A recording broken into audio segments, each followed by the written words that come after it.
to Spooky Stories. I'm your host, Ghoulash. I hope you're ready for some truly terrifying tales. But first, let's dig into some fan mail, shall we? The first submission comes from Billy Deadhead. Billy says, "Dear Ghoulash, you mentioned in the last episode that you have a spine that's made of goo. Can you elaborate on this?" "Yeah, sure, Billy. As mentioned previously, my spine is made of a long string of goo. Like, it's really long and really sticky. It connects from my head all the way down to my nether regions, and I let the tail just dangle in the breeze. Hopefully that clears things up." Next question comes from Susie Wartsalot. "I love your show. The stories are really scary and get me all frizzle-frazzled. Where do you get all these stories from? Also, what are the dimensions of your tail? I want to knit you some trousers." "Well, little Susie, aren't you the curious one? I get the stories from many places. Some I find at the morgue, others I scrape off the bottom of a shoe. I find them all over the place. You just have to keep your eyes peeled to find the good ones. And lastly, the dimensions of my tail are 8.5 by 20 ghoul yards, which is equivalent, of course, to 10 football fields multiplied by 16 stacked Rubik's Cubes. So there you go. Our first story is called The Waking.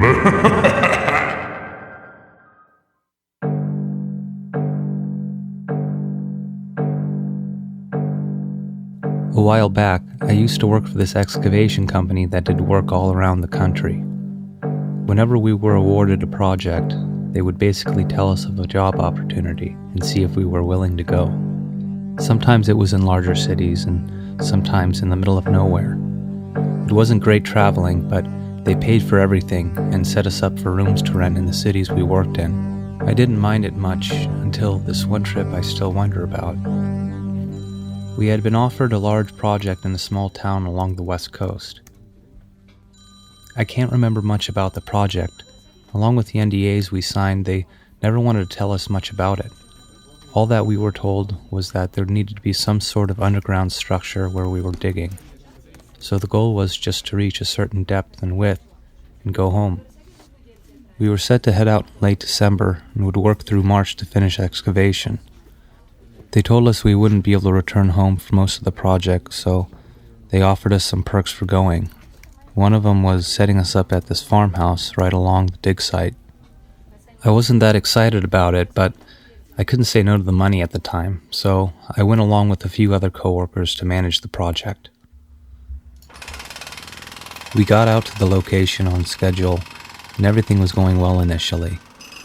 Things at the job site were going as planned, and we had plenty of help and equipment out there. So, in comparison to other jobs, it was pretty nice. The main thing that was different, though, was the place we were staying at.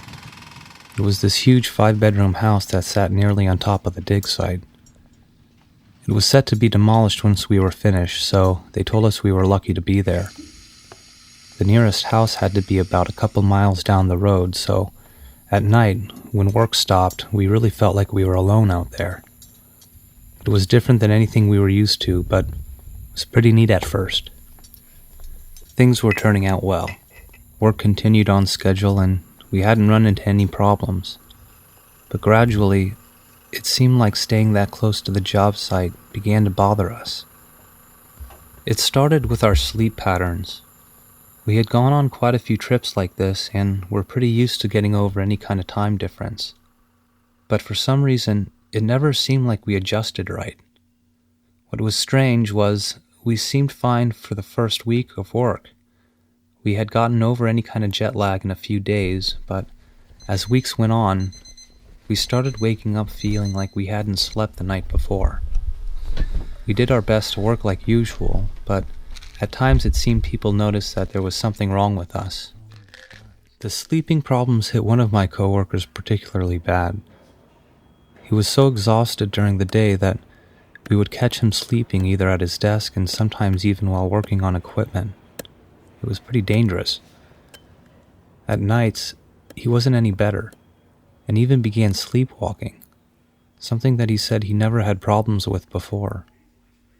I remember one night he went to bed a bit earlier than us. A few hours later, he came out of his room and began pacing through the house. Eventually, he started going up to every single door and opening it. Then, eventually, he simply walked back to bed. We all thought it was pretty funny, but he never liked hearing about it the next day. Looking back, there were a few things that probably contributed to our sleeping problems. For one, the area had these horrible microclimates. There were warm and cold fronts that would come in at all hours of the night. It could be cool for a couple hours, and then suddenly a warm front would come in, and the area would get muggy and hot. The house didn't have any air conditioning or central heating, so we would resort to opening windows and try and let a breeze in, but it never seemed to help much. On top of this, at night, from time to time, we began hearing equipment at the job site turn on and off. The first couple of times we thought someone might have been working, but eventually decided to call it in to see if there was any problems. The technicians couldn't find anything wrong, so we eventually just got used to hearing it. We continued on through the project, and even though things didn't get any better, the job eventually began wrapping up, and we were set to go home on time. We had made it to the last week and were finished with all our major responsibilities, so got to spend more time away from work.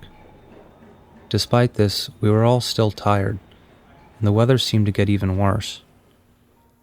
I remember the second to last night was particularly bad. It got so hot around the area that I decided to sleep out in the rental car just for the air conditioning. At some point during the night, though, things began to cool off, and I woke up and decided to go back inside the house to sleep in my bed. It had to be around 2 o'clock, so I figured no one would be up, but I had a key to get inside. I remember getting into the house, I immediately felt like something was wrong. The television was still on, and it looked like at some point someone had fallen asleep either on the couch or the floor, and had simply gotten up to go back to their bedroom without putting anything away or turning anything off. I figured I'd walk around the house a little to see if anyone was up, and maybe was going to come back to the living room. At one point, I walked past one of my coworkers' bedrooms. His light was on and his door was open. I looked inside, but he wasn't there, so I figured he must have been up. The kitchen light was on, so I walked over to see if he was there getting something to eat, but didn't find him there either. It was quiet, and I don't know why, but even then I was filled with this uneasy feeling. I decided to let it go and get back to my bedroom, but after turning off the kitchen light, I was able to see through the window into the backyard behind the house, and I couldn't believe what I saw.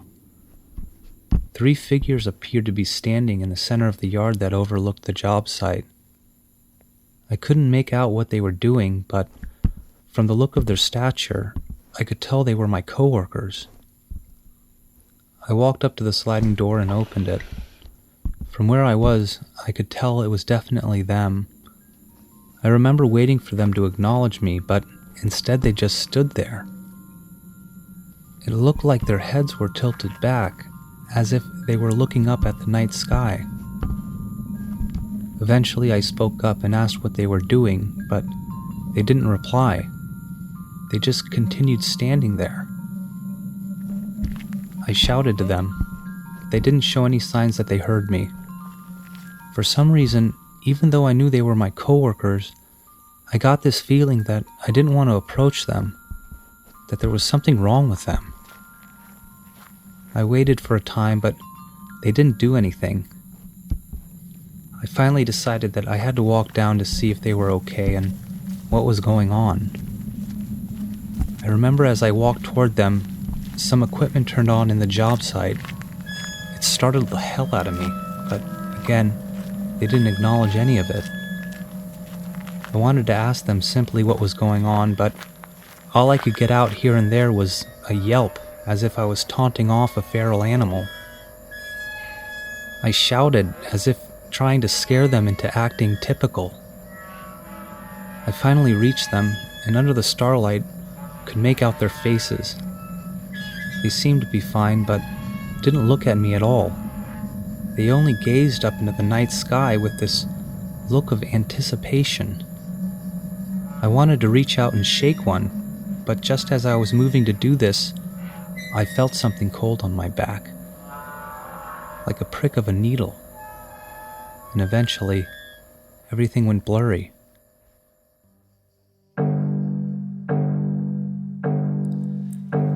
We all woke up the next morning in our beds as if nothing had ever happened. I spent the entire next day explaining to them what I had saw, but none of them believed me, and they even seemed a little mad, saying I was making it all up. We wrapped everything up at the project and got back home. But things were never the same between me and my coworkers, so I eventually left the company. I thought I would never hear from them again, until this one night I got a call from one of them. I remember his voice was hoarse. I initially thought he was just calling to catch up, but eventually he started to apologize. Apparently, ever since the trip, he hadn't been himself.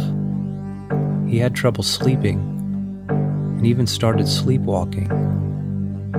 Once a month or so, his family would catch him getting up from bed in some sort of a trance. He would always go out in the backyard to simply look up at the night sky. Ooh, what a tingler. I think I just soiled my pants. Susie, if you're listening, please knit those trousers soon so I don't have to float around in these gross pants. It's not easy to find a good pair of pants when you're a ghoul. The next story is called The Package. Waiting. I'm so sick of waiting, I said to myself with equal parts frustration and boredom. I'd cleared out all my plans for the day just so I could receive a package at my apartment. It wasn't even anything that exciting, just a new jacket I'd bought online. Ordering the package was easy, but waiting for the package was not so easy for me. Whenever I heard the slightest sound resembling a package being delivered, I'd run to the front door and look to see if my package had arrived. I realized this wasn't the healthiest thing to do, to obsessively check for a package. So I sat myself down on the couch, turned on the TV, grabbed my laptop, and did anything I could to distract myself from obsessing over the delivery of my package. To comfort myself, I dangled one of my hands over the side of the couch and let my cat rub itself against my hand. My cat Carlo always knows how to comfort me. Suddenly, an announcement blared on the television. This just in, man on the loose. Unstable man known as the Fulton City Ripper has escaped from a mental hospital in Fulton City.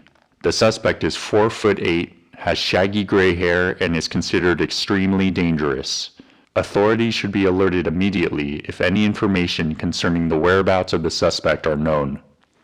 Fulton City? That's only 5 minutes from here. Well, Carlo, it's a good thing I ordered this jacket online so I don't have to go out there. This time I felt no rubs on my hand from Carlo. Suddenly I heard a loud noise coming from the far end of the apartment towards the back door. Carlo, always up to no good. I continued surfing the internet. Then I heard another sound. My package!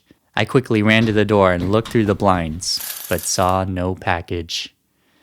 This is torture. I want my package already. I'm sick of waiting. I sulked my way back to the couch and plopped myself down.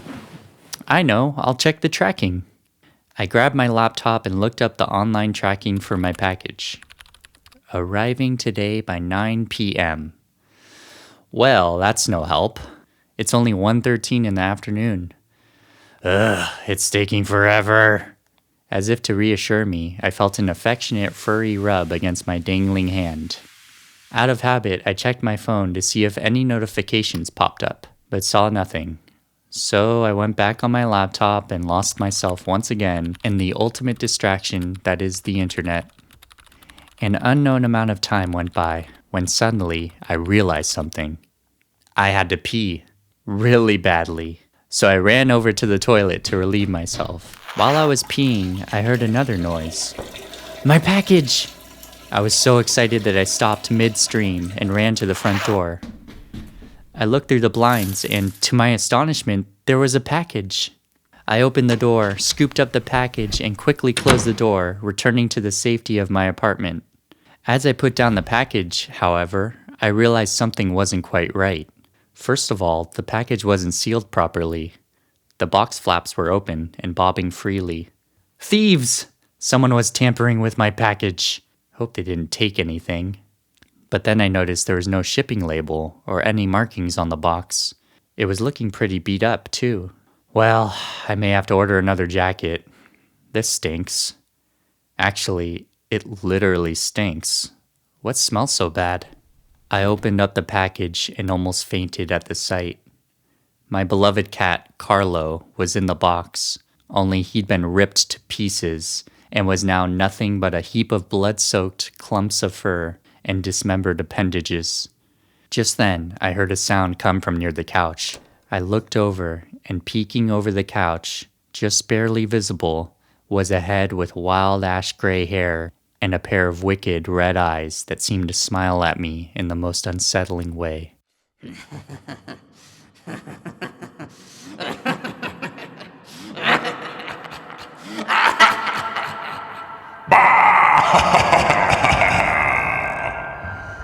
To tell you the truth, I'm more of a dog kind of ghoul. I mean, I like cats, but there's just something about dogs that make you feel good. Maybe because they're always so happy to see you, and cats sometimes don't show that kind of enthusiasm. They usually greet you more subtly. Also, I absolutely love cat stew. It's one of my favorite meals. Dogs just don't taste as good to me for whatever reason. But don't quote me on that. Well, anyway, thank you for listening, my fellow ghouls. And we'll see you next time.